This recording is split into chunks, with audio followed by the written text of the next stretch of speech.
First of all, we're going to create a business card as part of our stationery group. The best thing to do is come up to the paper selector and simply choose business card as your paper size. To create a solid colour background, just double click on the page border and that brings up your options dialog. Choose page and background and then turn on solid and choose any colour that you might want to work with. Now you have a solid colour background that will remain and won't move. However, I want to teach you a few different things, so I'm going to Control Z, undo that, and we're going to do this a different way. What I'm going to do is come over and select my rectangle tool. Then I'm going to click in the top left hand corner and just pull down to here. In fact, I'm not going to try and size to my page, I'm going to type in the right measurements. If you just deselect, you can see the measurements of the page, 88.9 by 50.8. So select the rectangle, make sure the lock is turned off, otherwise it'll try to scale to the first size you type in. So 88.9 tab 50.8, hit enter. So that's the right size, but we need to center to our page. So I've written that down here for you, center to page. Click P on your keyboard. I'm going to give that now a cyan fill, and we're going to round the corners. Anytime you create an object with any of the tools in the toolbar, the shape tool usually will have some form of interaction with that object. In this particular case, I can use it to round corners. Click on any one of the four nodes and just pull in any direction to round the corners. Okay, back to my pick tool with the space bar. I'm going to create a duplicate. So plus on the keyboard, finger on the shift key. I'm just going to resize in a little and then make that white in color. Notice the thickness on the outside is thicker than the top and bottom. So finger on shift again, I'll just size up from the bottom a little and that looks fairly good. I'm going to put my objects all around the page now. It always pays to place your components around the object that you're designing on, either around the outside or roughly where you think they're going to be positioned. It helps you to think through your design. Well, I'm going to place there and create an angle on the white area of this rectangle. But first, I'm going to select both of these objects, finger on the shift key, and right click so that I remove the outline color. Then select the inside rectangle and Control Q, convert to curves. Now, I'm going to select my Shape tool, F10, and add two nodes. By converting to curves, we were able to add nodes and reshape this object. And I'll double click right there as well. Now I'm going to select these two nodes and using Control as a constraint, which will help me to pull down perfectly straight. If I let go of Control, it's easy to go off of the vertical, but that helps me to pull down perfectly straight. That looks good. Z for zoom, and we'll zoom in for a closer look. F10 back to my shape tool. I'm going to convert this straight section of line to a curve, so simply right click your mouse and choose to curve. Now as I pull this node down, and I'll use that white area as a guide there, notice how it forms a curve in the middle here. I might just move that along a bit and push that up just a little. There we go. I'm also going to close this curve up a little bit. I don't want it to be quite so great, and just pull that one down a little. F4 to zoom back out.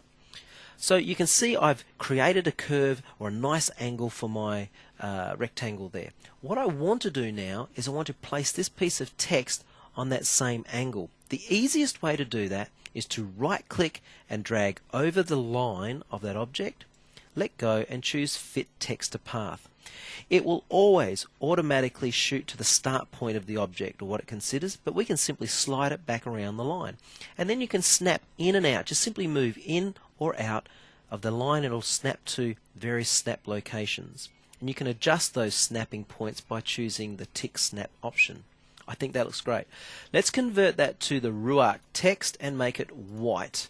A little bit bigger. Finger on the Shift key. A little bit more.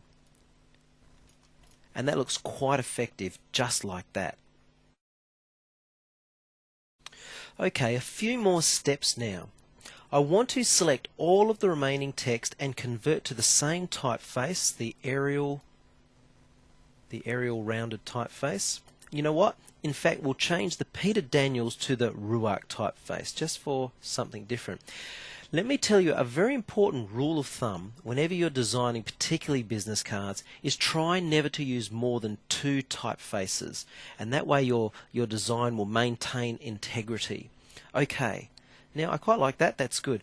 What I now want to do, I'm going to just place that there like that. I'm going to right align everything. So I'll select everything, and on my keyboard you can come up to the alignment toolbox if you want, but what's easy is R on the keyboard right aligns everything. So I'll just finger on control and I'll just place that back over there like that. The thing I probably don't like is the stock standard approach to the address. Let's do something different.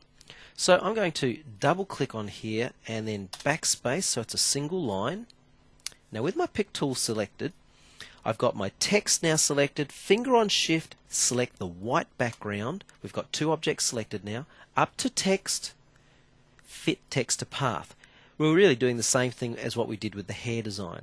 With the little red node we can push the text along the path a bit further, because I just want some of the numbers to go around the corner. That's good. Now we need to separate or break that text away from the path. So up to arrange and break text apart. Deselect everything and then we can pull the text down. Still a little bit big, so we can just scale that down and that will be fine. That looks good. Pop that there like that. In fact, I think what we'll do is change some colours now. Peter Daniels and the address, let's make that a darker grey, say 60% black. And the bottom text, let's make that orange in colour. What do you think? I think that's starting to look really great. I personally would like to add a little bit more colour, so I'm going to create a splotch, like a dye splash down here, because they're a hair care company and they deal in dye. So let's add a dye splash just there. Adding the dye splash makes a lot of difference to balancing up the card, and I really like the effect. Let me show you how I created it. So I'll move over a little on the page, select the ellipse tool, click and drag and give that a purple colour. Now I'm going to select the distortion tool, which is part of the interactive tools flyout. Select that. There's a number of options for distortion. The first option is called push pull, so I'll just push a little. I'm just trying to distort the circle, as you can see. Spacebar to get my pick tool, plus on the keyboard so that we can create a duplicate, click and drag and rotate the duplicate, and I'll change the colour so you can see what I'm about to do. Distortion tool, and the next effect under distortion is called zipper. As we click and drag, you'll notice it starts to create like a zip effect around the outside, and that's all I wanted. Plus on my keyboard again, click and rotate a little bit more. In fact, I might rotate that one back a bit. And I'll change the colour again so you can see this effect. Distortion tool. The next distortion is called the twister distortion.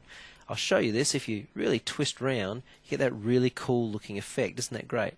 Well, I don't need quite that much. I'm just trying to distort a little bit on the last effect.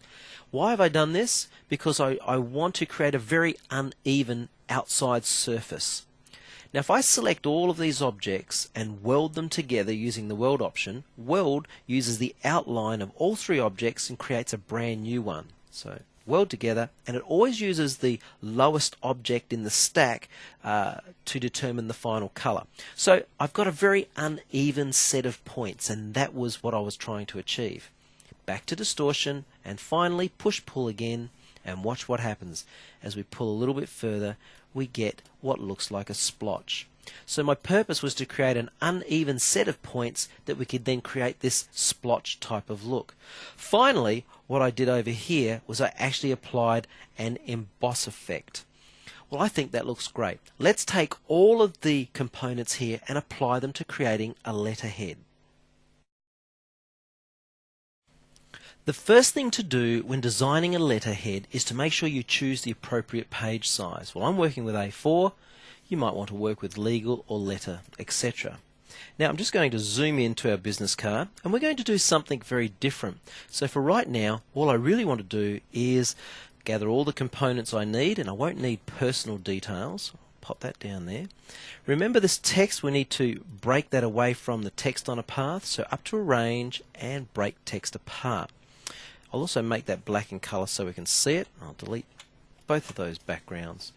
Now these 2 pieces of text have been altered, and I don't think we want them that way, so quickly finger on shift, select them both, up to text and choose straighten text.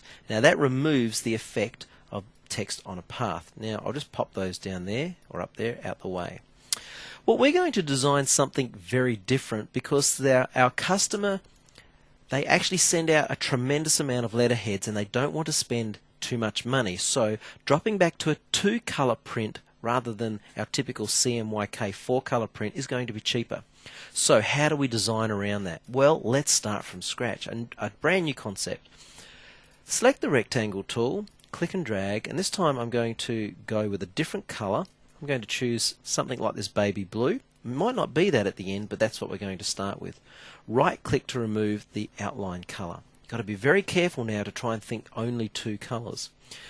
The logo. How do we work with the logo? Well, I'm going to copy that down here, so copy here. We'll break that apart or ungroup. So we'll ungroup that. Let's take we'll take that and pop it on top over here, say. What can we do with our logo? Remember, the logo is got lots of shading in it, so therefore there's going to be lots of colors. So what I'm going to do is select the logo and up to effects, and I think we'll clear the effect.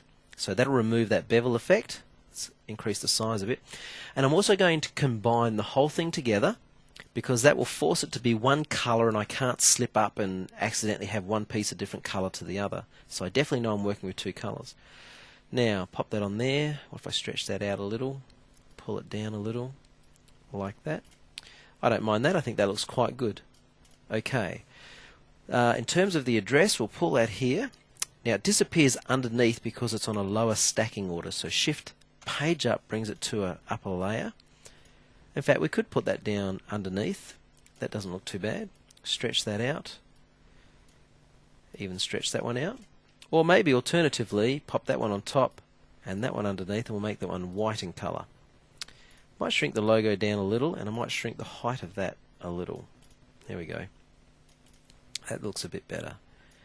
And we'll stretch that out some more, make the address match. That looks good. I quite like that. So we're working with 2 colors. Because that's white, of course, it just means nothing will print in that place, and that's why you'll see white. Hair design. Let's pop that over here and see what we can do here. Again, Shift Page Up to bring to the top of the stacking order. Let's zoom in, and what creative thing can we do with hair design? Let's make it a little larger, and we might do a half-half. So what I'll do is I'll make that white in color, and then plus on my keyboard, and then I'll make that blue in color, and I'm going to crop away the bottom half. So select my crop tool, over the top, and just down to there, double click, and there you go. That's a half-half effect. That's pretty easy to do, wasn't it? That looks quite good. Okay, so F3 zoom back out, or Shift F4 zooms to our entire page. We don't need that anymore, but we'll take our splotches, pop them down the bottom, and just increase the size a little. And of course we don't want that color, so what does baby blue look like? Not so sure I like that. Or we could just go with the orange, of course, and that doesn't look too bad. So again, up the top, excellent. I think that's a really easy design, and we've done that fairly quickly for you. Make sure you watch the next video because we're going to discuss some actual mistakes in here for going to 2-color print.